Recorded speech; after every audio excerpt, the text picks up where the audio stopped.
क्या आप जानते हैं शिव का निवास कहे जाने वाले केदार धाम की यात्रा 12 ज्योतिर्लिंग में सबसे कठिन, सबसे चुनौतीपूर्ण यात्रा है।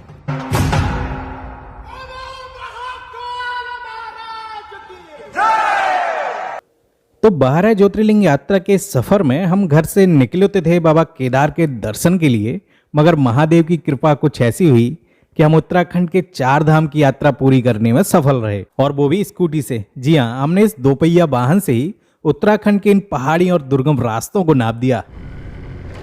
मगर उत्तराखंड के इन चुनौतीपूर्ण दुर्गम रास्तों पर पहली बार चलने वाले हर व्यक्ति को किसी न किसी रूप में जुर्माना तो देना ही पड़ता है, और गंगोत्री जाते समय जुर्माना हमने भी भरा।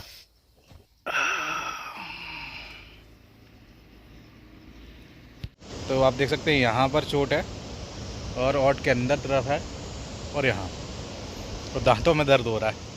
खैर होता है, गाड़ी चलाएंगे तो गिर भी सकते हो, गिरते भी है। तो एक किस्सा उस घटना का है जो केदारनाथ जाने से 3 दिन पहले गंगोत्री धाम जाते समय घटी थी। और इस घटना से कुछ पल के लिए तो हमें ऐसा लगा कि शायद हमारी ये यात्रा अधूरी रह जाएगी, मगर इसे हमने एक चुनौती के रूप में लिया।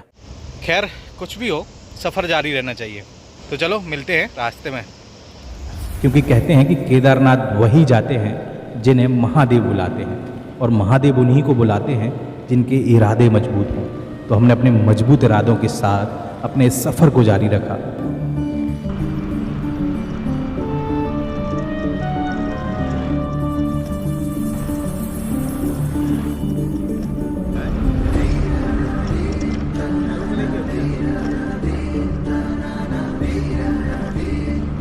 तो बाबा केदार बैठे हैं इन पहाड़ों पर, बर्फ़ के आप पहाड़ देख रहे हैं। तो हमें यहाँ से जाना है करीब 40-45 किलोमीटर, और फिर यहाँ से आगे सोनप्रयाग से हम शेयर टैक्सी लेंगे और फिर पहुँचेंगे गौरीकुंड, जहाँ से करेंगे चढ़ाई।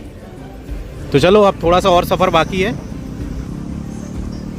सोनप्रयाग पहुँचने के काफ़ी देर पहले ही अंधेरा हो चुका था, मगर हमने ये पहले ही डिसाइड कर लिया था कि कैसे भी करके आज का स्टे हम गौरीकुंड में ही करेंगे, ताकि सुबह सुबह उठकर गौरीकुंड के तप्त कुंड में स्नान करने के बाद हम अपनी केदारनाथ की इस चढ़ाई को शुरू कर सकें।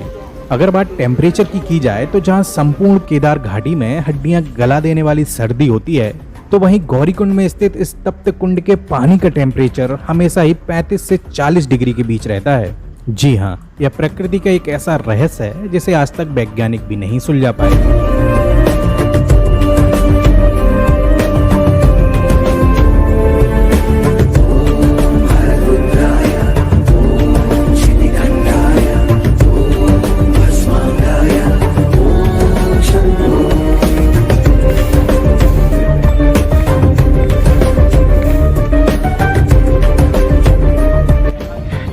महादेव, बाबा केदारनाथ का ट्रैक हमने कर दिया शुरू, और शाम को हम पहुंचे थे गौरीकुंड।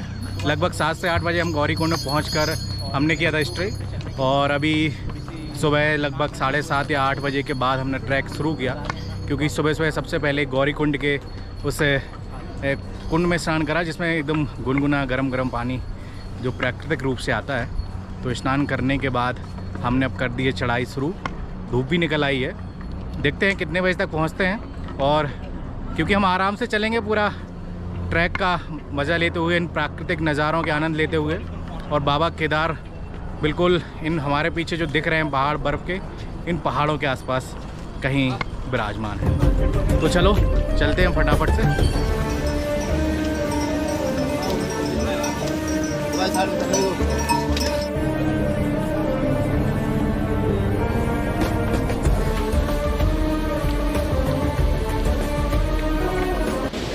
और ये रहा हमारे इस ट्रैक का पहला वाटरफॉल। क्या अद्भुत नज़ारे यहाँ के।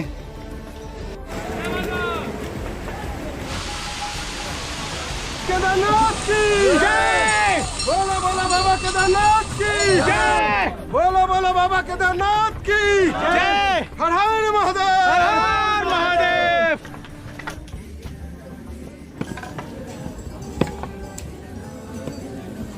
तो भैया अभी लगभग 2 किलोमीटर ही हम चले हैं, और हालत तो आप देख ही रहे होंगे, पसीने पसीने हो गए हैं।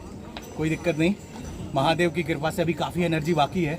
हम पूरे जोश के साथ पहुंच जाएंगे केदारनाथ अगले 6 घंटे के अंदर। तो चलो चलते हैं। हर हर महादेव। हर हर महादेव। तो अभी तक तो ये ट्रैक इतना टफ नहीं लग रहा है, क्योंकि पहले भी हम कई सारे ट्रैक कर चुके हैं। केदार कांठा का ट्रैक किया, उसके बाद महाराष्ट्र में वाटरफॉल के लिए कई सारे ट्रैक किए, और ये ट्रैक अभी तो फ़िलहाल इतना टफ नहीं लग रहा है। वैसे अगर देखा जाए तो रामबाड़ा तक ये ट्रैक किसी नॉर्मल पैदल यात्रा जैसा ही लगता है, एकदम सिंपल। मगर जैसे ही हम इस पुल को पार करते हैं, हमें एहसास होने लगता है कि हम उस चुनौतीपूर्ण यात्रा में हैं जिसे पूरा कर पाना हर किसी के लिए संभव नहीं, क्योंकि यहाँ से शुरू होती है कभी ना खत्म होने वाली वो सीधी और खड़ी चढ़ाई, जहाँ पहुंचकर हर किसी पैदल यात्री का साहस टूटने लगता है।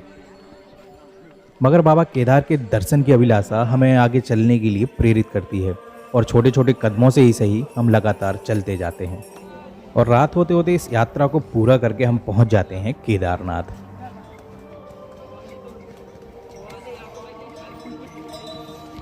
तो गुड मॉर्निंग गाइस, उत्तराखंड की एक नई सुबह में आप सभी का एक बार फिर से स्वागत है। और रात को हम केदारनाथ पहुंच चुके थे। केदारनाथ पहुंचने के बाद हमने यहां पर रूम लिया था, और सुबह से जब उठे ना, तो आप देखो ये पीछे क्या खूबसूरत अद्भुत दृश्य है भगवान भोलेनाथ के इस नगरी का।